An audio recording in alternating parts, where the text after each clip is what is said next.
Le secret. Il y a longtemps, très longtemps, un vieux cultivateur voulut savoir ce que feraient ses enfants de leur vie. Il s'inquiétait pour leur avenir. Un soir, il les réunit et leur demanda quel était leur projet.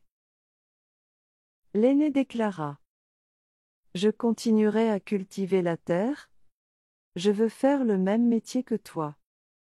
Je veux nourrir la population et sauvegarder la nature. » Le père, enchanté, lui offrit des chants et fit des prières pour la réussite de son entreprise. Le cadet dit à son père: « Je veux faire du commerce et voyager à travers le monde.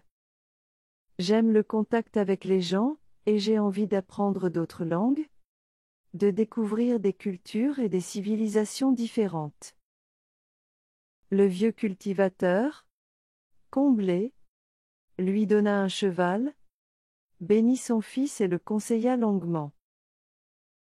Le benjamin, à la surprise générale, déclara: « Moi, je vais mentir tout le temps pour exploiter la crédulité de ceux qui me feront confiance. » Étonné par de tels propos, le cultivateur demanda par 3 fois à son fils ce qu'il ferait plus tard.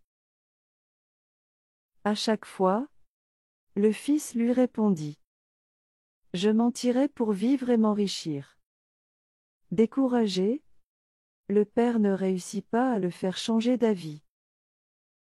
Le cultivateur et le commerçant réussirent leur vie.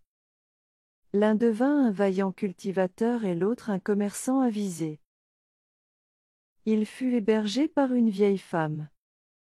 Remarquant l'instrument, elle lui expliqua qu'il ne fallait pas en jouer car l'héritier du roi venait de mourir.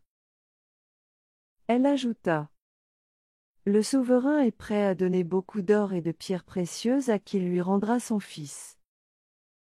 Toutes les fêtes et réjouissances sont désormais interdites tant que le prince restera au pays des morts. Voilà pourquoi la ville est si triste. » Le menteur s'esclaffa et dit à haute voix à la femme: « Peux-tu confirmer la promesse du roi ?» Les voisins, alertés par ces éclats de rire, se précipitèrent chez la vieille femme. Elle répéta ces paroles. Toute l'assistance approuva et confirma ses dires.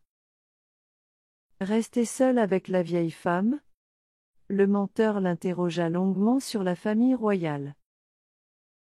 Puis il déclara: « Madame, allez dire au roi que votre hôte peut ressusciter son fils.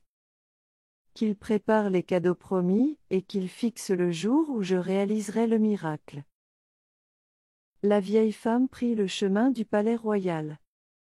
Elle n'en croyait pas ses oreilles.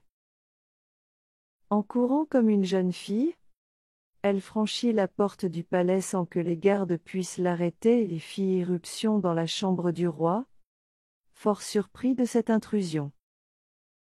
La vieille femme lui annonça: « Roi, tu peux sécher tes larmes.